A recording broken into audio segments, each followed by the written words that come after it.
Jody Mosher here again from the Valley Independent Sentinel, and we're about to listen to part 2 of the Flood of 55 record. The 11:55 news from WAVZ, the newspaper of the air. George Phillips reporting. The entire state of Connecticut has been alerted to meet the emergency along the Naugatuck River Valley from north to south. The torrential rains are still raising havoc with the northwestern part of Connecticut, with Torrington and Winsted the center of the worst area. Both these towns are isolated. Hundreds of families are marooned, and many persons are missing. This is the same story all along the valley from Winsted down to Ansonia. The New Haven Railroad has reported washouts of 3,000 feet of track on the main line between Waterbury and Winsted last night. A rail spokesman said washouts also delayed New Haven trains between New York and Boston. The nerve center for Connecticut's mobilization is in Hartford. WAVZ has been in communication with Governor Ribicoff's headquarters there, where he is directing activities. Governor Ribicoff is in the State Armory, receiving reports and consulting with National Guard staff officers and Civil Defense Director Leo Mulcahy. Defense against the flood has become primarily a military problem, and over 5,000 members of the Connecticut National Guard are being brought into service. One of Governor Ribicoff's chief concerns is the danger that Otis Reservoir in Massachusetts may overflow. In the event that it does, Winsted and Torrington, here in Connecticut, in the northwestern part of the state, could be more seriously affected. How much havoc the Naugatuck River was causing as it sucked houses, people, and property into its hungry waters was the big question of the moment. But another threat was looming along the Connecticut River. Its waters were held back more securely than the Naugatuck by dams. But was that just postponing the calamity in the Connecticut Valley? How high would its waters go? The U.S. Weather Bureau at Bradley Field has issued the following Connecticut River Bulletin. Record rainfall from central Massachusetts southward and moderate rain in lower Vermont and New Hampshire has been causing a rapid rise in level of the Connecticut River as well. This rapid rise will continue with the following crests anticipated. Holyoke between 11 and 12 feet early Saturday. The 9 a.m. stage was 5.4 feet, and flood stage was 9. New England had been alerted for the danger of a hurricane on that Friday, August 19th. A flood was the last thing that anyone expected. Rain-swollen rivers and creeks have flooded many parts of 9 eastern states and the District of Columbia.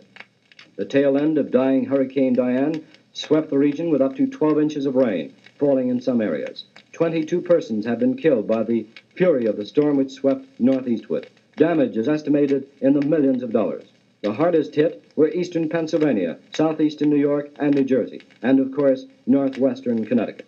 The rising waters have marooned hundreds of persons. The Air Force and the Navy have pressed helicopters into service to rescue stranded persons. Helicopters are operating over Torrington and Winsted. They are operating over Waterbury. They are also operating over Naugatuck, Seymour, and Ansonia. Some 650 children were marooned on 2 island camps in the Delaware River, about 10 miles north of Philadelphia, and 310 persons were stranded in 2 railroad trains in the Pocono Mountains of Pennsylvania. The lines of communication became more and more tenuous. Telephone checks with the governor's emergency headquarters in Hartford produced bits and pieces that had worked their way back from men flying helicopters over stricken areas. George Lazat, receiving state police radio calls in his car in Waterbury, picked up other bits and pieces. And in our newsroom, the phones were ringing constantly. People who wanted to help, people who wanted reassurance, civil defense, the Red Cross, and people you stand next to at the market or at the line at the bank, the Salvation Army, the Junior Chamber of Commerce. We passed hundreds and hundreds of messages. For example, when I was on the air a little later that afternoon with our regular disc jockey programming. We've got a couple of announcements here. One from Camp Townsend. That's the Girl Scout camp that's located near Litchfield, Connecticut. A report comes to our newsroom from Civil Defense that all the children there are safe and sound, every single one of them. And Civil Defense radioed State Police in Litchfield a little while ago to confirm this message. So any of you parents that have youngsters up at the Camp Townsend area, the Girl Scout camp there, rest easy. All the youngsters safe, sound, warm, and None the worse for their experiences, probably. That was one of the few pleasant things we had to say that day. With all Waterbury radio stations still off the air, George Lazat reported that the city has been keeping abreast of developments through WAVZ. Please tell our people, a Waterbury police official asked WAVZ to keep their cars off the streets. We're having trouble getting ambulances and boats through. The boats are arriving in trucks from other sections of the state, including New Haven, to speed the evacuation. Thousands of families are being evacuated, and many are reported missing all along the path of the rampaging Naugatuck. Some people have taken refuge in trees. Others are stranded on rooftops. Helicopters are being used by the state police, the National Guard, the United States Navy, and civilian defense officials to help evacuate the stranded persons. The first casualty of the flooding in Connecticut is reported to be a 3-year-old Waterbury girl, as told by WAVZ's George Lazat, who is on the spot covering the northwestern part of the state. The child fell as rescuers tried to save her from a home that was inundated. Because of incomplete reports, it is too early to say what the death toll will be. It's also too early to say how much damage the violent waters will cause, but it will run into the millions of dollars. Many homes along the Naugatuck River have been literally swept from their foundations. A 55-year-old man stricken while at work in Ansonia had to be carried away first by boat, then by ambulance to Griffin Hospital. He was pronounced dead on arrival. And still, we had no word of Winsted or Torrington. But news was still flowing out of New York. Here's a bulletin from New York. A general court-martial has found Sergeant James Gallagher guilty on 4 counts. The charges involve unpremeditated murders, mistreating and informing on fellow Korean War prisoners, and collaboration with the Chinese Communists. And the question remained, had the raging waters reached their peak? A U.S. Weather Bureau advisory says that Connecticut's plight may worsen.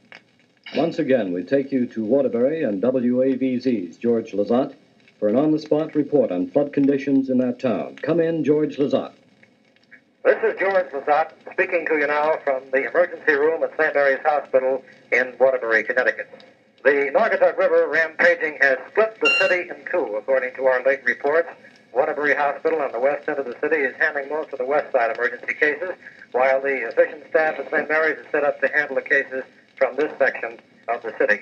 The one handicap here, and actually it's no one's fault, is the fact that there is no water available to treat these patients with. However, they are doing the best they can with the facilities available at the moment. They're operating here at St. Mary's on emergency power, and as yet there is very little or no power in the city. Here at St. Mary's emergency room, 36 patients have been treated so far, and none reported to be in serious condition. The diagnosis running from hysteria and shock to simple immersion. At the moment, the Waterbury Police Department is still operating, and operating on emergency power. Helicopters from Bradley Field. While getting the latest report from Waterbury, George Phillips grasped at every possible opportunity to obtain a report on Winsted and Torrington, Connecticut. George. Yes, George, we just have a couple of questions. As you know, there's no direct communication with Torrington or Winsted area. Right.